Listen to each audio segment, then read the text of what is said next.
성도 여러분, 요한계시록은 짐승의 표 환란이 오기 전에 사방 바람이 놓여질 것이고 그때 세계적인 재난이 이곳저곳에서 생길 것인데 그때 경제까지 함께 무너지게 될 것이라고 말하고 있는 것입니다. 자, 마지막 때 이 지구에 무슨 일이 생기나요? 지구 전체가 의지하고 있던 시냇물이 마른다는 것입니다. 성경은 마지막 때 경제가 마르고 돈이 마르는 극심한 기근이 올 것이라고 말하고 있는 것입니다. 하나님께서 왜 이런 기근을 허락하실까요?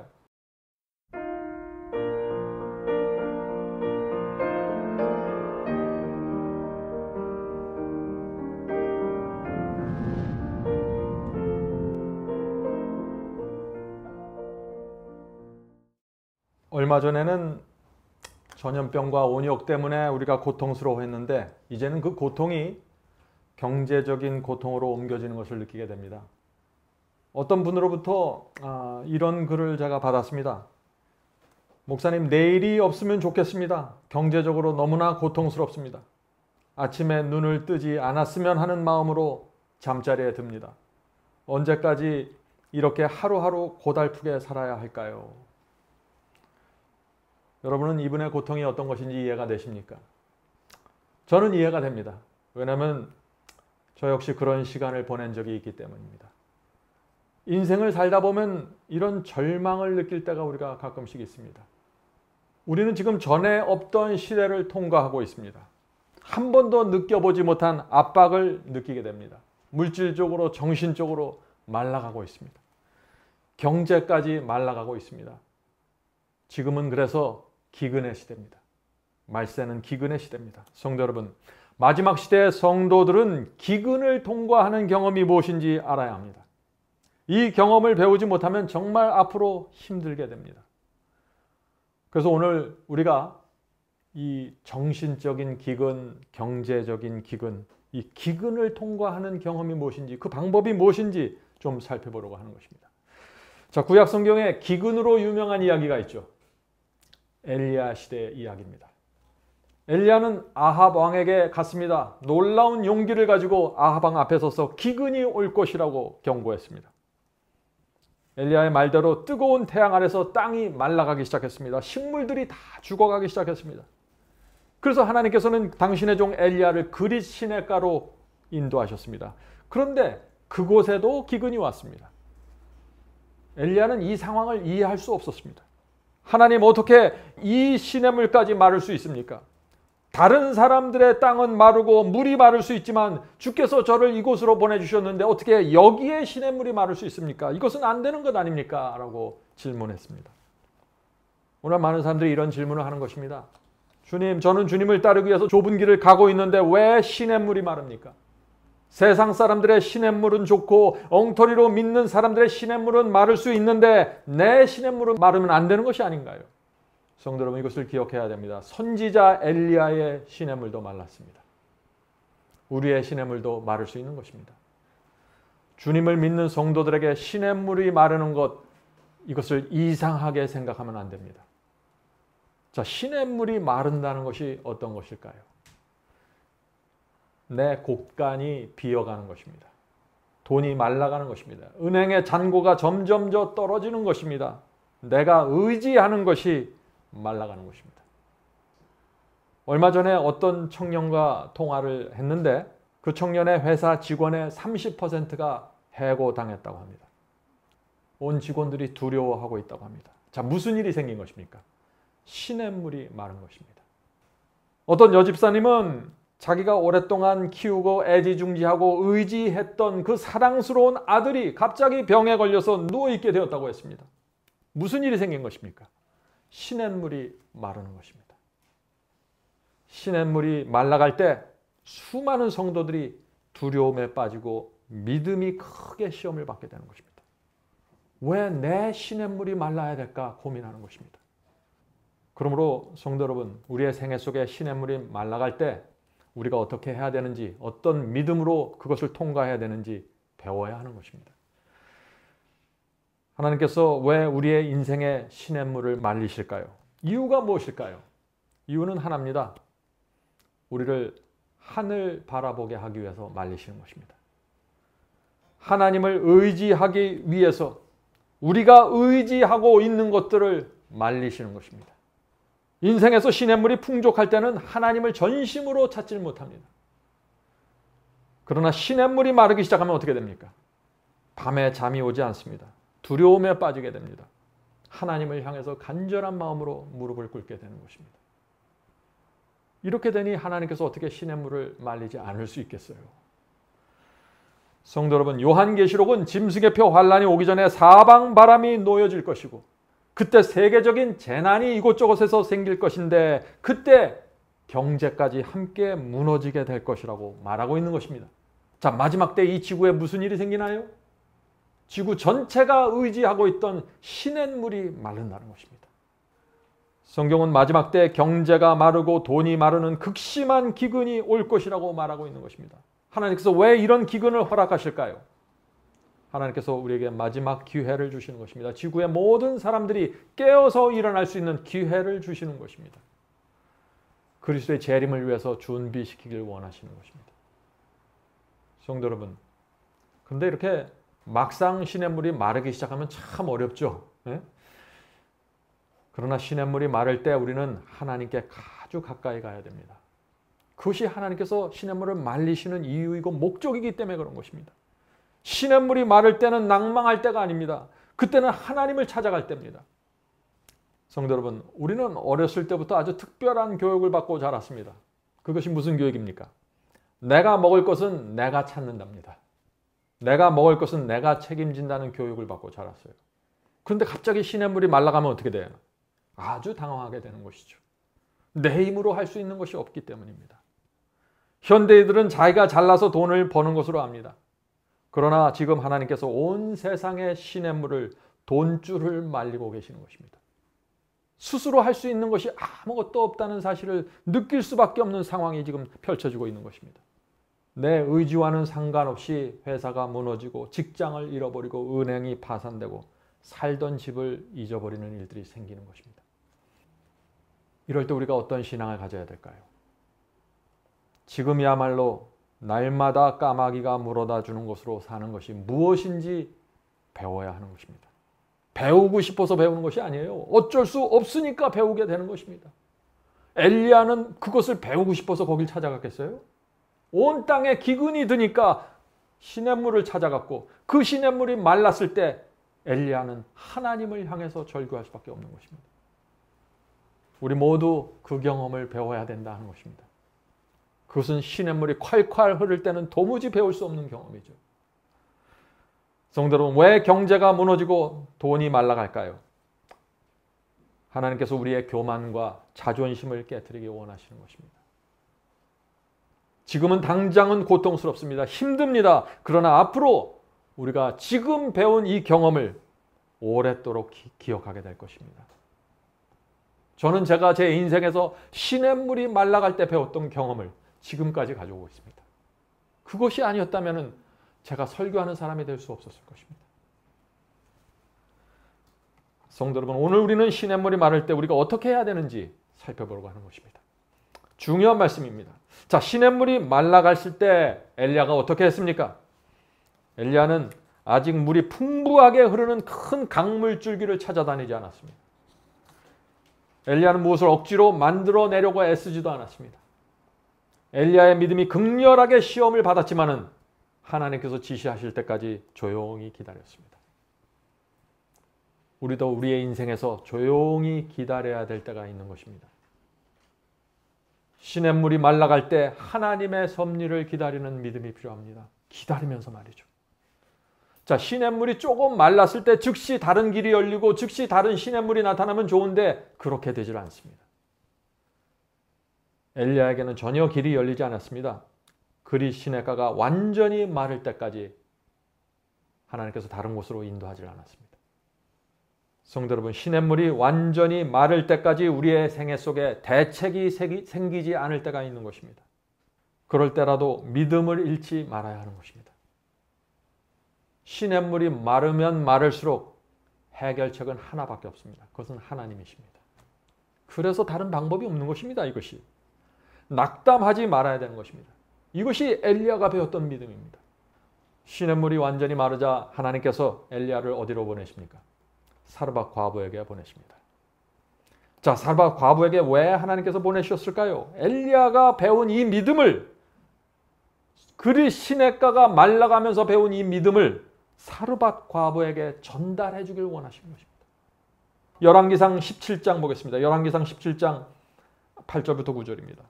여호와의 말씀이 엘리야에게 임하여 가라사대 너는 일어나 시돈에 속한 사르밧으로 가서 거기 유하라. 내가 그곳 과부에게 명하여 너를 공개하게 하였느니라. 자, 과부를 통해서 먹을 것을 얻을 수 있다 하는 말씀이죠. 그런데 엘리야가 하나님의 이 말씀을 듣는 순간 무엇을 느꼈을까요? 시냇물이 또다시 말라가는 것을 느꼈을 것입니다. 왜 그럴까요? 두 가지 이유가 있습니다. 첫째로 이 시돈은, 사르밧 과부가 있는 이 시돈이라는 지역은 이세벨의 고향입니다. 이세벨의 고향이에요. 이세벨은 지금 엘리야를 죽이기 위해서 백방으로 찾아다니고 있는 이 아합왕의 부인이죠. 하나님께서 이 이세벨의 고향으로 가서 도움을 청하라고 말씀하실 때 엘리야의 마음이 어땠을까요? 깊은 낙담과 두려움 속에 또 쌓이는 것입니다. 시냇물이 말라는 것입니다. 자, 두 번째 이유가 있습니다. 두 번째 이유는 오랫동안 우로가 없었어요. 온 땅이 말라버렸습니다. 그런데 하나님께서 가장 가난한, 힘없는 그 가난한 과부에게 가서 먹을 것을 받고 도움을 청하라는 것입니다. 이해할 수 없는 명령입니다. 불안했습니다. 이렇게 시냇물이 자꾸 바짝 타들어가는데 엘리야가 이 하나님의 말씀에 순종했을까요? 이해할 수 없고 두려운데 순종했을까요? 순종했습니다. 성도 여러분, 이것이 엘리야에게 하나님의 능력이 함께 하신 이유입니다. 다른 것이 없어요. 이 능력은 엘리야 자신에게 나오는 것이 아닙니다. 하나님께서 보내면 보내는 대로 가면 거기에 능력이 있는 것입니다. 성도 여러분, 마지막 시대 온 세상이 타들어가는 기근이 오는 것입니다. 이때 우리가 어떻게 하나님의 능력에 의지해서 살아갈 수 있을까요? 답은 하나밖에 없습니다. 하나님의 말씀을 붙잡고 살아가는 것입니다. 이해가 안 되고 두려워도 그것밖에 없는 것입니다.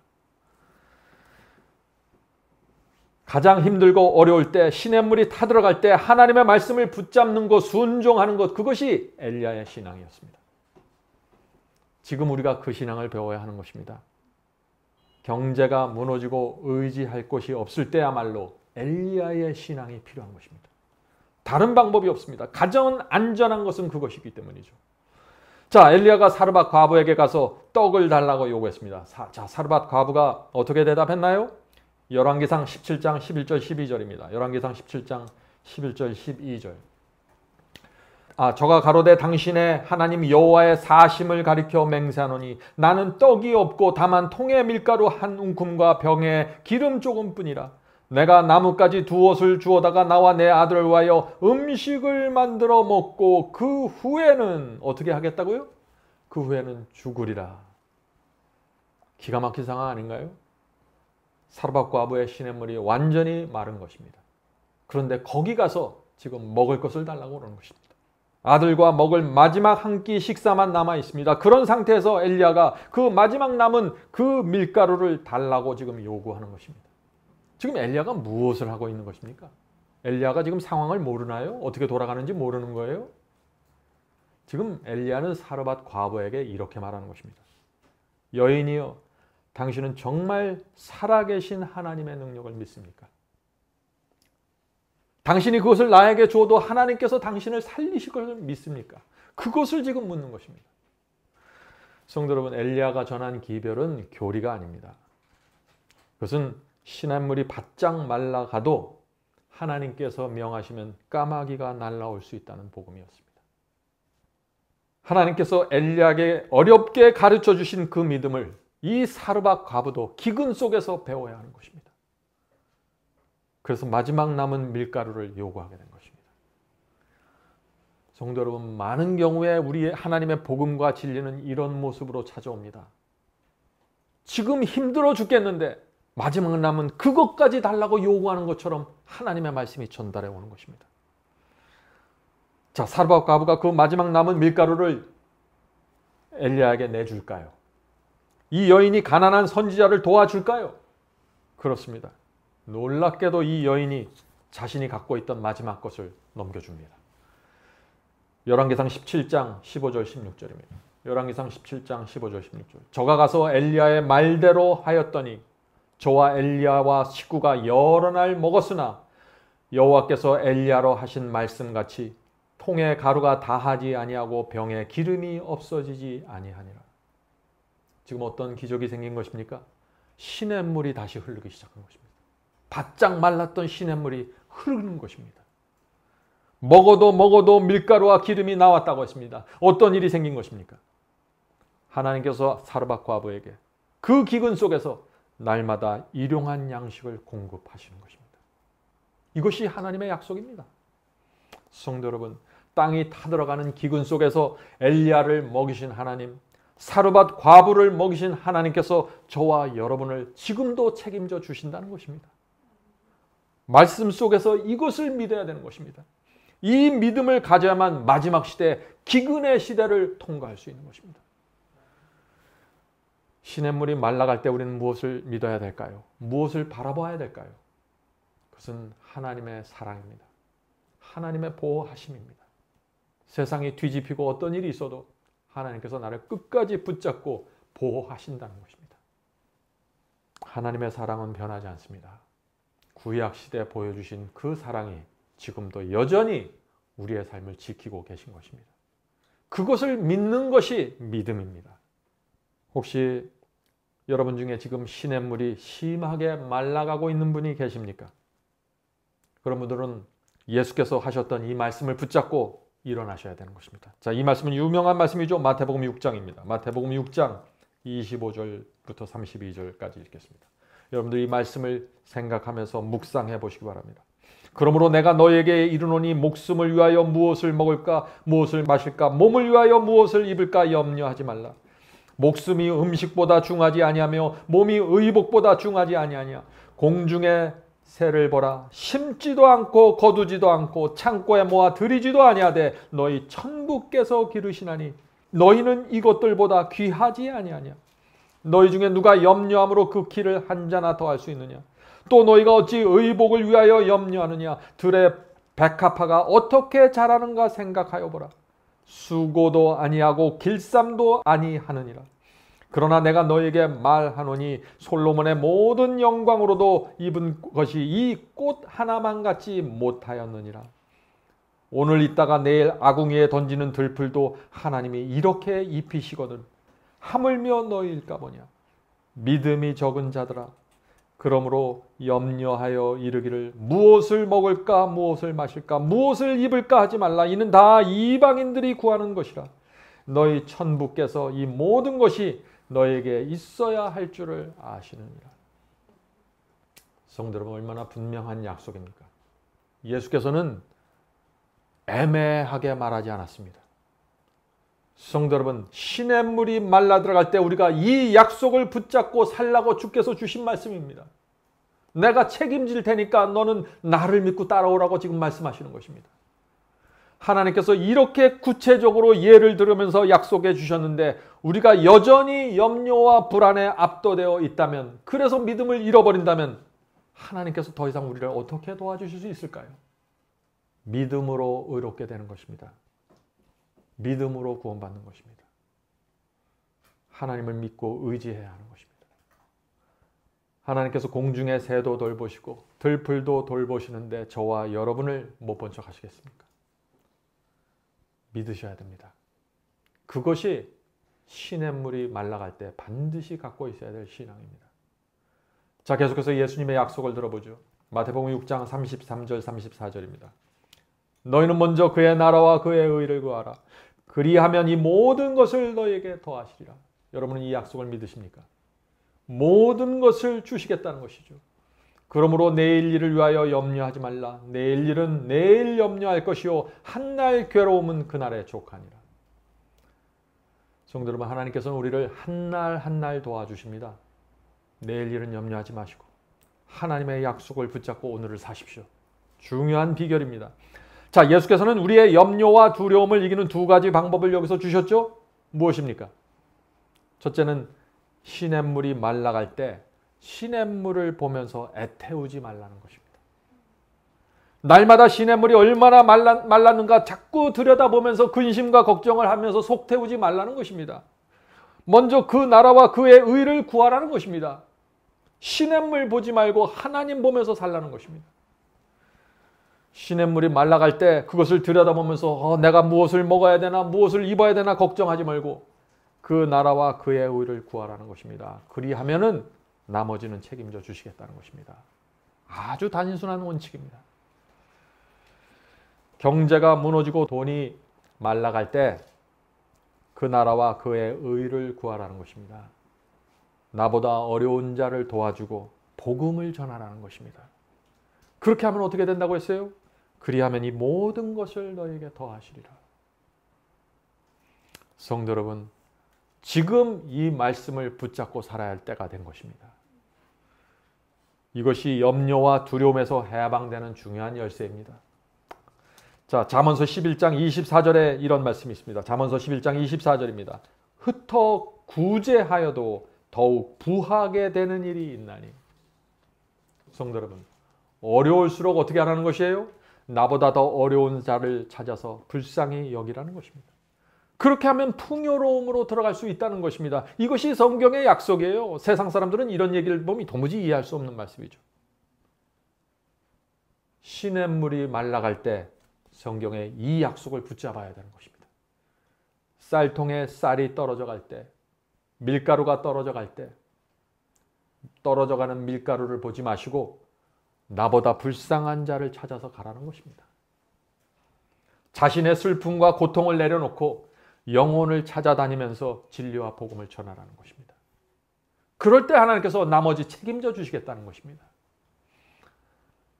우리가 그렇게 살 때 하늘로부터 평강이 우리 영혼 속에 찾아 들어오게 되는 것입니다. 서서히 시냇물이 내 인생 속으로 흘러 들어오게 되는 것을 보시게 될 것입니다. 상황이 역전이 될 것입니다. 그것이 하나님의 약속입니다. 이것은 광신이 아닙니다. 이것은 하나님의 약속입니다. 저는 이 약속을 붙잡고 근심과 걱정에서 해방된 수많은 성도들을 전 보았습니다. 만나보았습니다. 지켜보았습니다. 틀림없습니다. 얼마 전에 어떤 의사가 저에게 이런 고민을 털어놨습니다. 수십억 원을 들여서 병원을 세웠는데 환자가 없어서 참 어렵습니다. 직원들 월급을 챙겨주기 힘들고 적자가 계속해서 늘고 있습니다. 어떻게 해야 됩니까? 지금 어떤 일이 생긴 것인가요? 시냇물이 말라가는 것입니다. 제가 이렇게 조언했습니다. 의사 선생님은 먼저 성령께서 주시는 음성을 듣고 알고 있는 죄들을 회개하십시오. 오늘부터 환자들을 위해서 기도하십시오. 가난한 사람을 불쌍히 여기고 고쳐주십시오. 주변 동네에 있는 어려운 분들을 찾아가서 살펴주십시오. 그리하면 서서히 시냇물이 흐르기 시작할 것입니다. 제가 무슨 계시를 보고 환상을 봐서 이런 얘기를 한 거 아니에요. 저는 성경이 말하고 있는 피할 길이 무엇인지 보여드린 것입니다. 성도 여러분, 하나님께서 우리를 지키시고 구원하시는 데는 분명한 조건이 있는 것입니다. 이 말씀을 좀 들어보시기 바랍니다. 역대하 7장 13절부터 16절입니다. 역대하 7장 13절부터 16절. 요즘 같은 시대에 이 말씀이 우리의 마음에 와야 되는 말씀이죠. 혹 내가 하늘을 닫고 비를 내리지 아니하거나 혹 메뚜기로 토산을 먹게 하거나 혹 연병으로 내 백성 가운데 유행하게 할 때, 자, 어떤 장면입니까? 기근이 생겨서 메뚜기 재앙이 오고 연병이 유행병이 유행해서 지금 시냇물이 심하게 말라 들어가고 있는 때입니다. 그런데 피할 수 있는 길이 있다는 것입니다. 자, 그 길이 어떤 길일까요? 내 이름으로 일컫는 내 백성이 그 악한 길에서 떠나 스스로 겸비하고 기도하며 내 얼굴을 구하면, 자, 피할 길이 무엇인가요? 하나님께 회개하고 돌아오라는 것입니다. 내 얼굴을 구하면 내가 하늘에서 듣고 그 죄를 사하고 그 땅을 고칠지라. 이곳에서 하는 기도에 내가 눈을 들고 귀를 기울이니 이는 내가 이미 이 전을 택하여 거룩하게 하여 내 이름으로 여기 영영이 있게 하였습니다. 내 눈과 내 마음이 항상 여기 있으리라. 성도 여러분, 이것이 하나님의 약속입니다. 성경 전체에 이런 하나님의 약속은 계속해서 반복되는 것입니다. 재난이 밀려오고 우리가 의지하고 있던 시냇물이 말라갈 때 우리는 회개하는 심령으로 기도해야 되는 것입니다. 재난 속이 아니면 드릴 수 없는 기도가 이때 터져 나오는 것입니다. 이렇게 기도해 보십시오. 지금 이 방송을 듣고 있는 성도 여러분들 중에 시냇물이 타들어가는 사람들이 계십니까? 이렇게 기도해 보십시오. 주여, 지금 제가 의지하던 시냇물이 말라가고 있습니다. 저를 구원하여 주시옵소서. 긍휼을 베풀어 주시옵소서. 용서하여 주시옵소서. 저는 이 세상을 사랑했으며 티끌과 같은 것들을 얻으려고 싸우고 경쟁했습니다. 무엇을 먹고 무엇을 마실까를 걱정하며 살았습니다. 먼저 하나님의 나라와 의를 구하지 않았습니다. 세상 사람들이 중요하게 여기는 것을 나도 중요하게 생각하면서 제 삶을 바쳤습니다. 헛된 우상에 마음을 쏟고 실체가 없는 것들을 섬기면서 살았습니다. 주께서 나의 죄를 낱낱이 아시는데 저는 감추려고 했습니다. 마음의 악을 품고 감히 하나님을 바라보았습니다. 용서하여 주시옵소서. 저는 한순간에 사라질 것들을 사랑했고 영원히 지속될 진리를 외면했습니다. 주여, 이 모든 것을 회개합니다. 저를 용서하시고 이 세 속에서 건져 주시옵소서. 주여, 오랫동안 주의 말씀을 들었지만 순종하지 않았고 가난하고 억울한 자들을 위하여 자비를 베풀지 않았습니다. 이제 제 눈을 열어주셔서 하나님을 보여주시옵소서.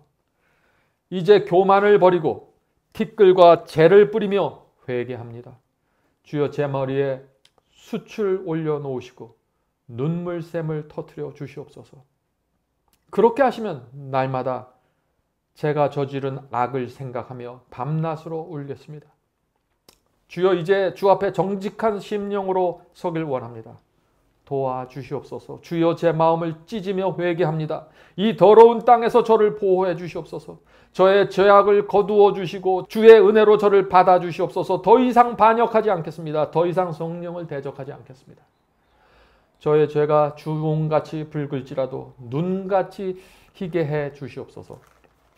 진홍같이 붉을지라도 양털같이 희게 해 주시옵소서. 이제부터 주님의 영광을 위하여 살겠습니다. 저를 도와주시옵소서. 성도 여러분, 우리가 주 앞에 나가 이렇게 기도하면은, 정말 진심으로 기도하면은 까마귀가 오지 않을까요? 시냇물이 흐르지 않을까요? 비어있는 밀가루와 기름통에서 일용할 양식이 공급되지 않을까요? 하나님께서는 우리의 진심을 원하시는 것입니다. 우리의 진심을 보고 우리와 대화하기를 원하시는 것입니다. 시냇물은 둘째입니다. 밀가루도 둘째예요.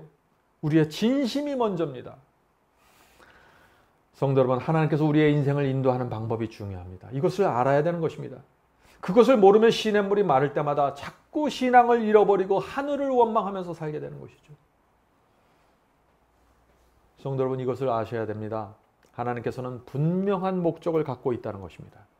저와 여러분 각 개인에 대한 분명한 목적이 있는 것입니다. 그것이 무엇일까요? 하나님께서는 우리를 이 세상에서 의의 병기로 사용하시다가 하늘로 데려가는 것입니다. 하나밖에 없는 것입니다. 시냇물이 흐르든 마르든 상관이 없는 것입니다. 필요하면 말리시는 것입니다. 필요하면 주시는 것이에요. 하나님께서 이 하나의 목적을 이루기 위해서 지금 이 시대 세상의 시냇물을 말리고 계신다는 것입니다. 구약 성경에 나오는, 신약 성경에 나오는 많은 성도들의 삶을 하나님께서 그렇게 인도하셨습니다. 요셉도 그렇게 인도했습니다. 하나님께서는 꿈을 통해서 요셉에게 메시지를 줬습니다. 너에 대한 내 뜻이 무엇이라는 것을 밝혀주셨습니다. 꿈을 통해서. 자꾸 하나님의 목적이 무엇인가요? 창세기 37장 6절 7절이죠. 창세기 37장 6절 7절입니다. 청컨대 나의 꾼 꿈을 들으시오. 우리가 밭에서 곡식을 묵더니 내 단은 일어서고 당신들의, 형님들의 단은 내 단을 둘러서서 절하더이다. 자, 지금 하나님께서 이 요셉에게 꾼 꿈의 이 내용이 무엇입니까? 그냥 형들보다 내가 더 높아질 것입니다, 이것이 아니에요. 하나님의 꿈은 그런 뜻이 아닙니다. 요셉을 하나님께서 높이 들어 올리시겠다는 것이에요. 요셉은 얼마 후에 또 하나의 꿈을 꿨죠? 해와 달과 11별이 요셉에게 절하는 꿈이었습니다. 그것도 마찬가지입니다. 하나님께서 요셉을 반드시 높이 들어 올리겠다는 것입니다. 그것이 하나님의 목적이었어요. 왜 하나님께서 그런 목적을 세우셨을까요? 요셉을 성공해서 부자로 잘 살게 하기 위해서요? 권력을 주기 위해서요? 아니에요. 장차 기근이 오는데 그것에 대비해서 요셉을 애굽의 총리로 세우시길 원하시는 것입니다. 기근이 오는데 하나님께서 당신의 백성을 보호해야 하는 것입니다. 먹여 살리셔야 하는 것입니다. 그래서 요셉을 먼저 애굽으로 보내서 총리로 세우시는 것입니다. 이방인의 땅에 요셉을 통해서 하나님의 영광을 드러내기를 원하시는 것입니다. 그러니 어떻게 하겠어요? 그러니 하나님께서 요셉을 어디로 보내셔야 돼요? 애굽으로 보내실 수밖에 없는 것이에요. 그래서 하나님께서 요셉이 노예 상인들에게 팔려가는 것을 보시면서 허락하신 것입니다. 어떤 일이 생긴 것입니까? 요셉의 생애 속에 시냇물이 마르는 것입니다.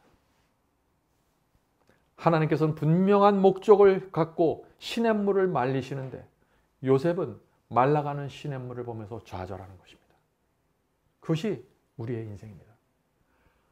그래서 우리는 하나님의 말씀대로 갈 수밖에 없는 것이에요.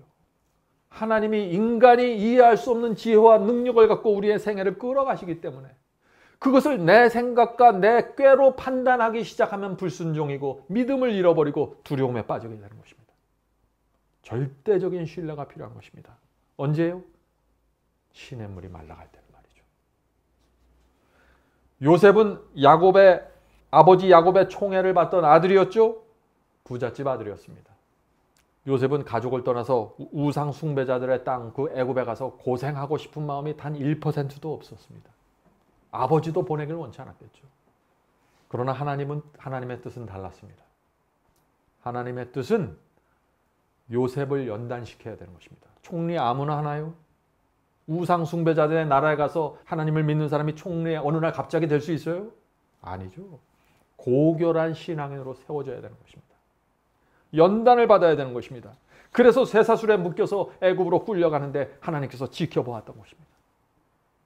하나님께서 요셉이 의지하고 있던 시냇물을 완전히 말리시는 것입니다. 이제부터는 요셉이 의지할 형제가 없고 부모가 없고 하나님밖에 없는 것입니다. 거기는 하나님을 믿는 백성들이 있는 곳이 아니에요. 딱 하나님만 붙잡고 갈 수밖에 없는 상황 속으로 딱 들어가는 것입니다. 시냇물이 말하는 것입니다. 성도 여러분, 이 요셉이 하나님의 섭리와 목적을 눈치챘을까요? 전혀 몰랐습니다. 요셉은 노예로 팔려가면서 하나님께 얼마나 기도했을까요? 눈물을 흘리면서 얼마나 기도했을까요? 살려달라고 말이죠. 응답될 수 없는 기도를 드린 것입니다. 요셉은 졸지에 고아가 된 것입니다.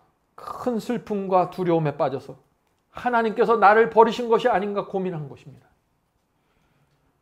성도 여러분, 하나님께서 요셉에게 준 꿈을 보면은 요셉의 인생은 대박이고 성공해야 돼요. 그것이 하나님의 뜻이었습니다, 또. 그런데 거기까지 가려면은 과정이 필요하다는 것입니다. 과정이. 성도 여러분, 이 형들의 시기와 열등감이 있었는데 가족 속에서 일어나고 있는데 그것을 아랑곳하지 않고 이 철부지 요셉이 얼마나 철모르고 다녔을까요? 철부지였습니다. 요셉에게 시냇물이 말아야 될 필요가 있었던 것입니다. 요셉의 그런 수준, 그런 수준의 인격, 그런 수준의 신앙으로는 하나님께서 이 요셉을 애굽의 총리로 앉힐 수 없는 것입니다. 이스라엘의 백성을 구할 수가 없는 것이에요. 이스라엘이 피할 수 있는 길을 요셉을 통해서 만들어낼 수가 없는 것입니다. 하나님의 입장을 생각해 보셔야 돼요. 애굽으로 끌려가는 그 사막의 길에서 낙타에게 끌려가면서 요셉이 무엇을 배웠을까요? 아버지 밑에서 수년 동안 배울 수 없었던 경험을 사막길에서 배우게 되는 것입니다. 그는 자신을 되돌아보게 되었고 하나님만이 이제 나의 유일한 도움이 되신다는 사실을 깨달았습니다. 시냇물이 펑펑 흐를 때는 도무지 그것을 배울 수 없었어요. 항상 시냇물이 있었습니다. 하나님을 의지하지 않았어요. 시냇물을 의지하고 산 것입니다. 요셉이 예배드리고 성경을 읽고 기도했지만 실제적으로는 시냇물을 의지하고 살았던 것입니다. 그래서 이 요셉이 쇠고랑을 차고 끌려가면서 하나님께 매달렸고 이제 하나님께 충성하겠다고 결심하는 것입니다. 다른 방법이 없는 것입니다. 죽을 고비를 수없이 넘겼죠. 노예로 팔려갔습니다. 그런데 보디발 장군의 집으로 들어가게 되었습니다. 거기서 여러 해 동안 신실하게 요셉은 일했습니다. 보디발 장군의 신망을 얻게 되었고 편히 살 수 있는 환경이 조성이 되었습니다. 자, 그런데 어떤 일이 또 생겼나요? 이 보디발 아내의 모함으로 감옥에 또 들어가게 됐습니다. 자, 요셉의 생에 또 무엇이 생긴 것입니까? 시냇물이 또 마른 것입니다. 요셉은 참 이해하기 어려웠을 거예요. 자신은 성령의 음성을 듣고 하나님께 배운 신앙대로 그 여인의 유혹을 물리치고 하나님께 영광을 돌렸는데 시냇물이 말라버린 것입니다. 오히려 감옥에 들어갔어요. 하나님의 보호하심이 전혀 보이질 않는 것입니다. 그런데 성경은 바로 그 장면에서 저 기가 막힌 말씀을 하시는 것입니다. 창세기 39장입니다. 창세기 39장 2절 3절. 창세기 39장 2절 3절입니다. 여호와께서 요셉과 함께 하심으로 그가 형통한 자가 되어. 지금 감옥소에 끌려가는데 내가 너와 함께하고 너는 형통한 자라고 지금 말씀하시는 거예요. 그 주인이 여호와께서 그와 함께 하심을 보며 여호와께서 그와 범사의 모든 일에 형통케 하심을 보았더라. 참 이상하죠. 요셉은 노예가 되었고 억울하게 감옥에 가게 되었는데 하나님께서는 요셉이 범사에 형통한 자가 되었다고 지금 말씀하시는 것입니다. 무슨 뜻인가요? 요셉의 생애에서 하나님의 뜻이 지금 하나씩 하나씩 이루어가고 있다는 것입니다. 요셉의 신앙이 보디발의 아내의 유혹에도 견딜 정도로 견고하게 세워져 가고 있다는 것을 하나님께서 확인하셨다는 것입니다. 형통한 것입니다. 하나님께는 시냇물이 마르는 것이 중요한 것이 아니에요. 우리의 마음속에 어떤 신앙이 세워져 가는 것이 중요한 것입니다. 그래야 하늘에 세울 수 있기 때문에 그런 것입니다. 성도 여러분, 인간의 눈에 시냇물이 마르는 것처럼 보이죠. 고난이 오는 것처럼 보이죠. 그러나 하나님께서 보실 때 모든 일이 형통할 수 있다는 것입니다. 이해하시겠습니까? 이것을 이해해야 시냇물이 말라갈 때 하나님 앞에 정확하게 쓰게 되는 것입니다. 시냇물이 마르나요? 정신 바짝 차려야 되는 때가 된 것입니다. 왜 그렇습니까? 하나님의 중요한 역사가 그때 이루어지게 되는 것입니다. 성도 여러분, 요셉에게 노예 생활이 쉬웠을까요? 감옥 생활이 쉬웠을까요? 아닙니다. 참으로 견디기 어려운 고통이었습니다. 그러나 그것은 요셉을 총리로 세우기 위한 하나의 과정이었다는 것입니다. 피할 수 없는 과정이었습니다. 성도 여러분, 오늘 우리가 이 말씀을 통해서 하나님께서 우리를 어떻게 인도하시고 신앙 속에 정확하게 세우는지 구원하시는지 잘 보셔야 되는 것입니다. 요셉의 생애 속에서 계속해서 시냇물이 마를 수밖에 없었던 그 이유를 우리가 보아야 되는 것입니다. 그래야만 우리가 하나님께 대한 오해가 없이 하나님을 신뢰하면서 따라가게 되는 것입니다. 시편 105편 18절에 그래서 하나님의 뜻이 분명하게 나타납니다. 시편 105편 18절입니다. 요셉의 발이 착고에 상하며 그 몸이 쇠사슬에 매였으니 곧 여호와의 말씀이 응할 때까지라. 여호와의 말씀이 응할 때까지 요셉의 발에 착고가 채워지고 그 몸이 쇠사슬에 매어질 것이라는 것입니다. 여호와의 말씀이 응할 때가 언제예요? 이스라엘의 백성을 구하기 위해서 애굽의 총리로 세우실 때까지예요. 곧 여호와의 말씀이 응할 때까지라. 그 말씀이 저를 연단하였도다. 하나님의 섭리가 보이시나요? 하나님께서 우리를 어떻게 인도하시는지가 보이십니까? 하나님의 목적은 요셉을 연단시켜서 견고한 그리스도인으로 세우시는 것입니다. 시냇물이 계속해서 말라도 하나님께 대한 믿음을 놓치지 않고 주님의 말씀과 순종하면서 따라가는 것입니다. 어린아이와 같은 신앙입니다. 참 쉬운 것 같지만 어렵습니다. 하나님께 대한 전적인 신뢰가 없으면 어렵고 하나님께 대한 전적인 믿음이 있으면 쉬운 것입니다. 성도 여러분, 하나님께서는요, 결단코 하나님의 자신의 뜻을 포기하지 않습니다. 이스라엘을 보호하고 성도들을 보호하기 위해서, 진리를 보존하기 위해서 반드시 요셉이 총리가 되어야 하는 것입니다. 그것을 위하여서라면 요셉을 쇠사슬에 묶어 두시겠다는 것입니다. 성도 여러분, 하나님께서 이 요셉을 연단시켰다고 했는데 연단이 무엇인가요? 연단이란 하나님께서 억지로 고난을 주고 생고생을 시켜서 정신 차리게 하는 것인가요? 그것이 아니죠. 모든 고통은 사탄에게 오는 것입니다. 어떤 때는 내 부족함 때문에 쓰러져서 스스로 고통을 자초하는 경우도 있습니다. 그런데 그 고통이 어디서 오든 무엇이든지 간에 하나님께서는 그 고통을 통해서, 고난을 통해서 우리의 신앙을 고결하게 만드신다는 것입니다. 이것이 성경이 말하는 연단입니다. 그 거룩한 목적을 이루기 위해서 하나님께서 우리의 인생 속에 시냇물을 말리신다는 것입니다.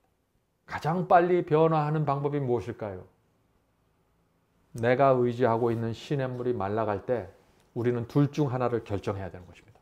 하나님께 전적으로 의지하든지 아니면 믿음을 잃어버리고 무너지든지. 성도 여러분, 용기를 내시기 바랍니다. 하나님께서 여러분의 시냇물을 말리시는 데는 이유가 있는 것입니다. 무슨 이유가 있을까요? 하나님께서 여러분을 신뢰한다는 것입니다.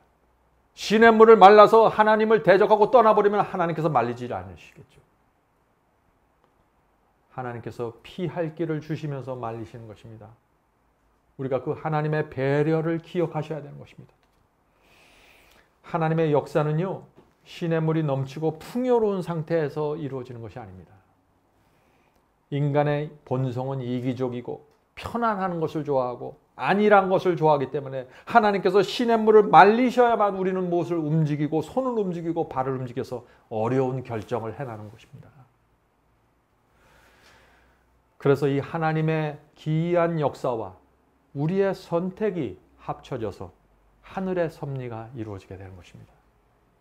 성도 여러분, 시냇물이 말라갈 때 집중하셔야 됩니다. 바울은 이 하나님의 놀라운 역사에 대해서 이렇게 말씀합니다. 로마서 8장 28절입니다. 로마서 8장 28절. 우리가 잘 아는 말씀이죠. 우리가 알거니와 하나님을 사랑하는 자 곧 그 뜻대로 부르심을 입은 자들에게는 모든 것이 합력하여 선을 이루느니라.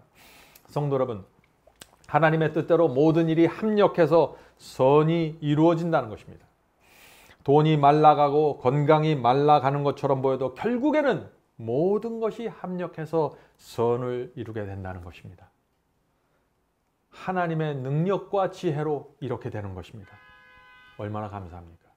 이 말씀을 있는 그대로 여러분들 받으셔야 됩니다. 그것이 믿음이고 시냇물을 통과하는, 시냇물이 말라갈 때 통과하는 믿음입니다. 자, 그런데 지금 로마서에 나온 이 말씀, 모든 것이 합력하여 선을 이룬다는 이 말씀이 아무에게나 적용되는 것은 또 아닙니다. 어떤 사람들에게 이 말씀이 적용된다고 그랬죠? 어떤 사람들에게? 하나님을 사랑하는 자, 곧 그 뜻대로 부르심을 받은 자들에게 이 약속이 이루어진다는 것입니다. 제가 이런 말씀을 드리면은요, 많은 사람들이 이 바울의 이 말씀 때문에 큰 시험을 받습니다. 왜 그럴까요? 이렇게 생각하기 때문입니다. 하나님, 나 같은 사람이 어떻게 하나님의 뜻대로 부르심을 받을 수 있겠어요? 나는 너무나 부족하고 형편이 없는데 다른 사람들은 몰라도 나에게는 모든 것이 협력해서 선이 이루어질 것 같지 않습니다. 나는 실패한 자입니다. 이렇게 자꾸 자신을 책망하는 것입니다. 성도 여러분, 이 성경 말씀을 잘 보셔야 됩니다. 바울이 뭐라 그랬습니까? 하나님을 사랑하는 자, 곧 그 뜻대로 부르심을 받은 자들에게 이루어진다고 했습니다. 하나님의 뜻대로 부르심을 받은 자들이 누구예요? 그러면은 하나님을 사랑하는 자들입니다. 성도 여러분, 여러분은 하나님을 사랑하십니까? 진심으로 사랑하시나요? 그렇다면은 모든 것이 합력해서 여러분의 생애 속에서 반드시 선을 이루게 될 것입니다. 이것이 하나님의 약속입니다. 성도 여러분, 요셉의 시대에 노예로 팔려갔던 사람들이 많았을까요? 정말 많았을 것입니다. 보디발 장군의 집에서 시종으로 일하던 사람들이 많았을까요? 많았을 것입니다. 애굽의 감옥에도 많은 죄수들이 있었을까요? 그렇습니다. 많은 사람들이 있었습니다. 그런데 그들은 모든 것이 합력해서 선을 이루질 못했어요. 왜 그렇습니까? 그들은 신세 타령을 했습니다. 불평하고 원망했습니다. 시냇물이 말랐다는 사실 때문에 근심과 걱정에 압도되고 말았어요. 그러나 요셉은 그들과 달랐다는 것입니다. 그는 시냇물이 마를지라도 하나님께 대한 믿음을 잃지 않았습니다. 하나님께서 반드시 내 생애 속에 선을 이루실 것이라는 약속을 붙잡았습니다. 성도 여러분, 우리는 요셉과 같은 꿈을 꾼 적이 없어요. 그렇죠? 그러나 모든 것이 합력해서 선을 이루실 것이라는 로마서의 이 말씀이, 이 진리가 우리 앞에 있는 것입니다. 꿈이 없어도 이 말씀을 붙잡으면 되는 것입니다. 성도 여러분, 저는 지금 하나님께서 여러분 각자에 대해서 어떤 계획을 갖고 있는지 모릅니다. 그러나 분명히 아는 것은 무엇이에요? 하나님께서 반드시 여러분을 하늘에 데려다 놓기 위해서 최선을 다하실 것이라는 것입니다. 우리는 그것을 믿어야 되는 것입니다. 하나님의 최선이 어떤 때는 시냇물이 마르는 것으로 나타날 수 있다는 것입니다. 이것을 이해해야 하나님의 섭리가 보이는 것입니다. 성도 여러분, 시냇물이 말라갈 때 많은 사람들이 고생하게 됩니다. 가난하게 됩니다. 그래서 사람들이 고난과 고생을, 가난을 부끄러워하면서 사는 것입니다. 질병에 걸리면 부끄러워합니다. 하나님을 믿는 사람이 어떻게 내가 이렇게 암에 걸렸을까요? 부끄러워하는 것입니다. 교통사고가 나고 사업이 망하면은 하나님께서 나를 사랑하지 않는가 하고 자꾸 부끄러워하고 스스로 책망하고 수치스럽게 생각하는 것입니다. 그럴 필요 없습니다. 모든 것은 수단이고 과정이고 방법일 뿐입니다. 목적지는 하늘입니다. 흔들리지 않는 것입니다. 이것은. 이 땅에서 부자가 있는 것처럼 보이죠. 가난한 자가 있고 공부 많이 한 사람, 적게 한 사람처럼 있는 것처럼 보입니다. 집안이 좋고 나쁜 차이가 있는 것처럼 보이죠. 착시 현상입니다. 잘못 보는 것입니다. 왜냐하면 하늘에 가면은 모든 자가 평등합니다. 모두 하늘의 시민입니다.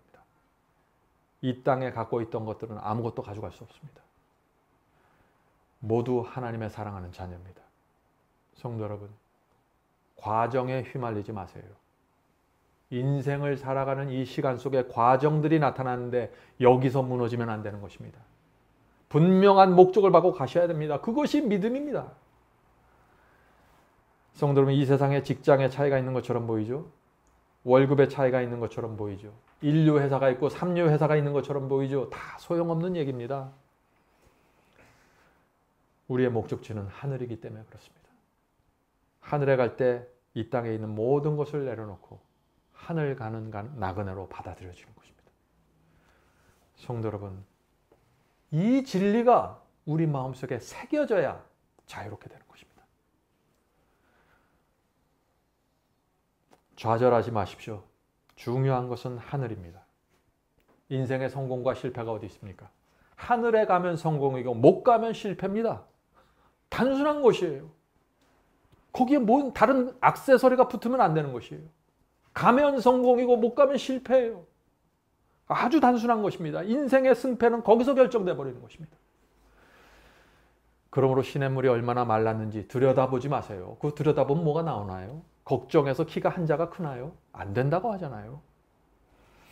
다른 사람들의 시냇물이 얼마나 풍요롭게 흐르는가, 얼마나 남아있는가 살펴보지 마세요.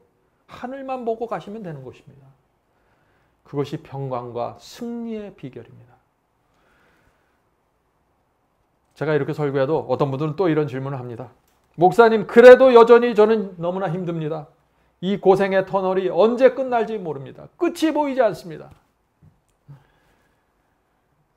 인생을 살다 보면 실제 이런 느낌을 받을 때가 있습니다. 저는 어렸을 때 축구하기를 좋아했는데요. 친구들이 가끔 축구하면서 이런 얘기를 합니다.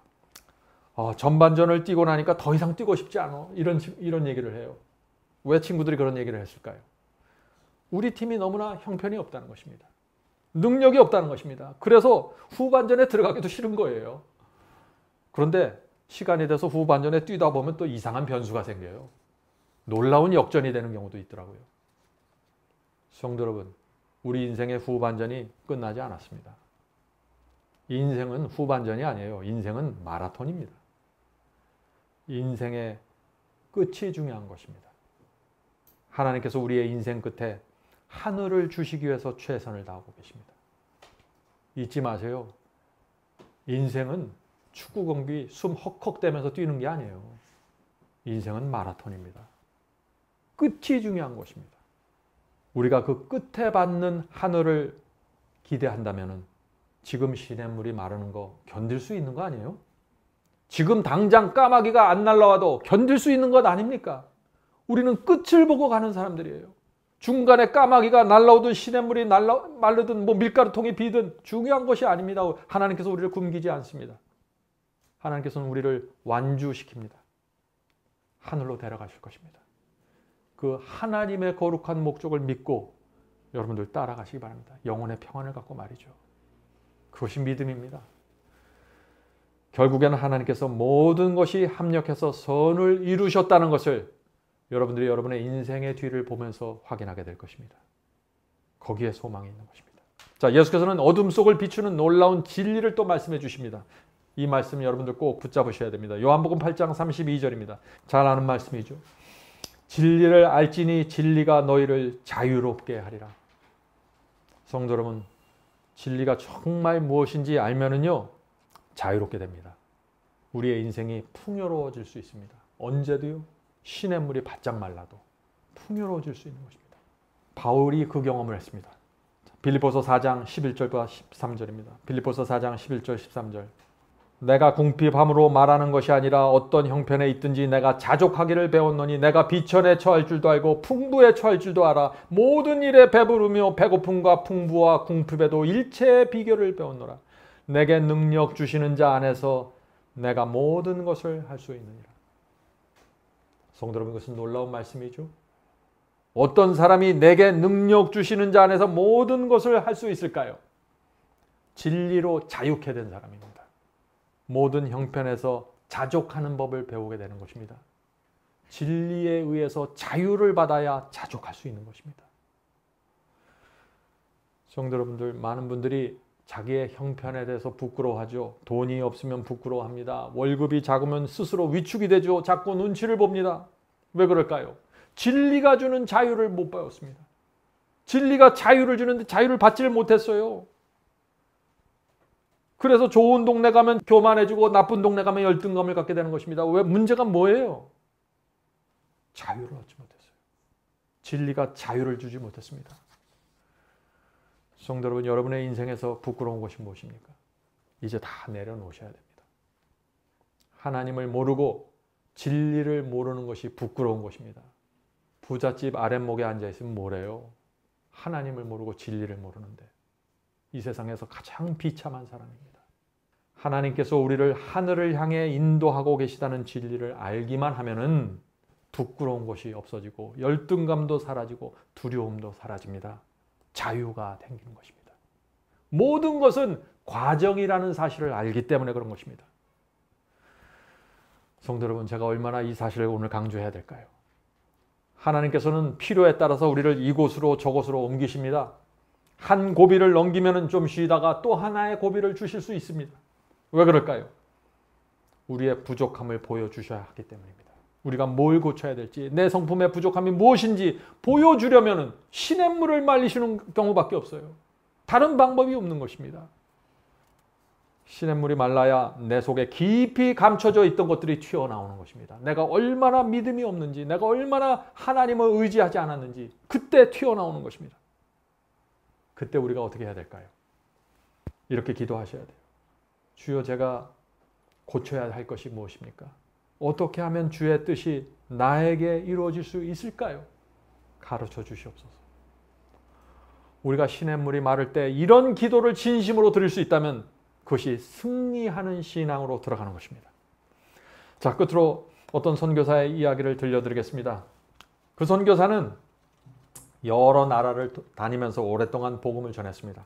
열심히 사역을 했어요. 그런데 참 안타깝게도 사람들이 별로 알아주질 못했습니다. 큰 성과를 거두지 못했습니다. 오랜 세월 동안 그렇게 살다 보니까 참 가난해졌습니다. 깊은 좌절감에 빠졌어요. 가족들이 아빠의 사역에 대해서 이해하지 못했습니다. 우리 아빠는 지금 무엇을 하고 있는 것일까? 그렇게 바라보는 것입니다. 다른 선교사들과 목사들과 비교하면서 심한 열등감을 갖게 되었습니다. 지금 이 선교사의 생에 무엇이 생긴 것입니까? 시냇물이 바짝 말라 들어가는 것입니다. 그런데 어느 날 귀가 아파서 병원에 갔는데 거기서 충격적인 진단을 받았습니다. 아주 특이한 암이 생겼다고 했습니다. 귀 뒤쪽에 종양이 생겼는데 그것이 얼마나 더 커질지, 어떤 방향으로 커지게 될지 모른다는 것입니다. 두뇌 쪽으로 자라나서 커지면 심각한 마비와 장애가 생긴다는 것입니다. 얼굴 쪽으로 커지면 안면이 마비될 수 있다는 것입니다. 또 심해지면 생명에 큰 위협이 될 수 있다고 했습니다. 성도 여러분, 선교사는 지금 시냇물이 완전히 말랐다고 생각했습니다. 좌절했습니다. 한동안 그런 고통스러운 시간을 보내다가 하나님의 뜻을 발견하게 되었습니다. 그리고 이 선교사가 이렇게 고백을 합니다. 귀에 암이 생기고 나니 아무것도 중요하지 않았습니다. 가난도 부끄럽지 않았고 목회가 실패한 것도 문제가 되지 않았고 열등감도 사라졌습니다. 나는 지금 하나님께서 나에게 이런 병을 허락하신 목적에 대해서 묵상하고 있습니다. 지금 나는 바울의 말씀을 붙잡고 있습니다. 모든 것이 합력해서 선을 이루게 된다는 하나님의 약속을 붙잡고 있습니다. 이미 나에게 변화가 생겼습니다. 나는 겸손하게 되었고 열등감에서 빠져나왔고 무엇이 중요하고 무엇이 중요하지 않은지 보게 되었습니다. 지금 나에게 선이 이루어지고 있음을 확신합니다. 지긋지긋하게 말 안 듣던 아들이 병든 아버지를 위해서 기도하게 되었습니다. 나는 아들의 기도를 들으면서 잠자리에 들고 있습니다. 아내도 나에게 사랑을 쏟아붓고 있습니다. 하나님 감사합니다. 당신의 뜻이 나와 내 가족에게 이루어지고 있습니다. 성도 여러분, 이것이 진리로 자유케 된 영혼의 고백입니다. 선교사는 가난했지만 부요하게 되었고 죽어가고 있지만 이 세상 누구보다도 분명한 생명을 붙잡고 있는 것입니다. 모든 부끄러움과 좌절과 열등감에서 해방되어 버렸습니다. 이제 다른 영혼들을 위해서 기도하게 됐습니다. 그에게 방문 오는 영혼들을 손을 붙잡고 기도할 때 하나님의 깊은 은혜와 능력이 나왔다고 했습니다. 그에게 바울의 이 말씀이 이루어진 것입니다. 고린도후서 6장 9절부터 10절입니다. 고린도후서 6장 9절부터 10절. 무명한 자 같으나 유명한 자요, 죽은 자 같으나 보라 우리가 살고 징계를 받은 자 같으나 죽임을 당하지 아니하고 근심하는 자 같으나 항상 기뻐하고 가난한 자 같으나 많은 사람을 부유하게 하고 아무것도 없는 자 같으나 모든 것을 가진 자로다. 성도 여러분, 이것이 지금 우리에게 필요한 신앙입니다. 하나님을 믿으면 이렇게 될 수 있는 것입니다. 자유케 될 수 있는 것입니다. 중요한 것은 무엇이에요? 중요한 것은 내가 지금 붙잡고 있는 이 말씀이 진리인가입니다. 이것만 확실하다면 이 세상에 두려울 것이 아무것도 없는 것입니다. 하나님께서는 진리를 통해서 우리를 인도하고 계시기 때문에 내가 붙잡고 있는 이 말씀이 진리라고만 한다면 그 다음 것은 다 하나님께 맡기십시오. 거기서부터는 하나님의 책임입니다. 여러분의 책임은 여러분의 손에 있는 이 말씀이 진리인가 확인하는 것입니다. 정확하게 확인하셔야 됩니다.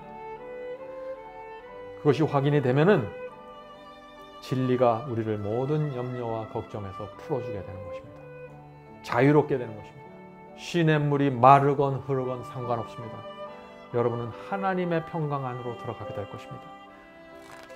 성도 여러분, 하나님께서 여러분을 승리로 이끄실 것입니다. 하나님과 사탄의 전쟁 속에서 하나님은 반드시 승리합니다.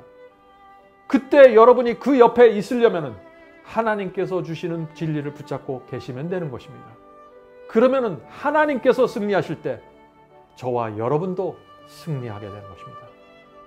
부디 이 믿음으로 우리가 당하고 있는 이 귀근을 돌파하게 되기를 제가 간절히 바랍니다. 하늘에 계신 아버지,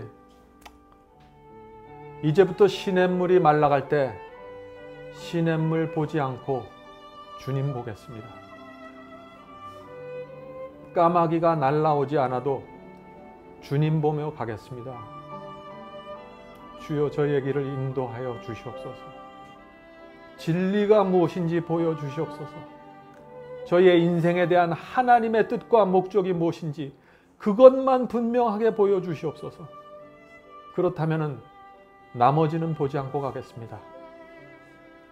주여, 주께서 저희의 인생을 책임져 주신다는 사실을 저희가 믿게 도와주시옵소서.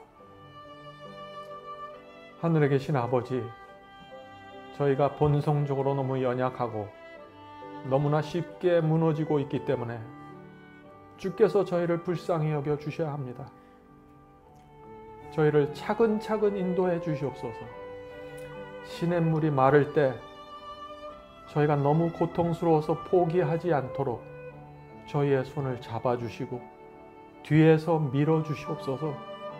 하늘에 계신 아버지, 주께서 주신 진리가 이렇게 분명한데 저희가 어떻게 이 세상을 근심과 염려 속에서 살아갈 수 있겠습니까? 주여 감사합니다. 말씀을 주셔서 감사합니다.